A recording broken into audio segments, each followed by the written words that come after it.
morning, everybody. So this is a ship's APIRB or emergency position indicating radio beacon. So this is a part of GMDSS equipment. Okay, so as per regulation, all vessels must have at least one of this one. Okay, and then depending on other types of the vessel, like the passenger vessels and vessels over 500 gross tonnage, so minimum of 2.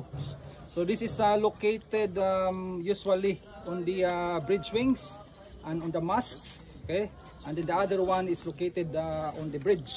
Okay, so there's always one crew members assigned, or a crew member assigned on the master list that will take out the APIRB during abandon ship.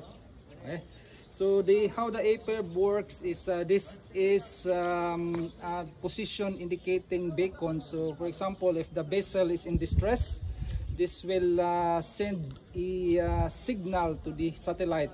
Okay, so how it works? That is during daytime. That is during manual or automatic. Okay, so there's two ways of activating the APIRB. So you can activate it manually and automatically. Okay. So activating it manually is you need to take off the APIRB from its position. From survival craft. Okay. Yeah, and then bring it to the survival craft.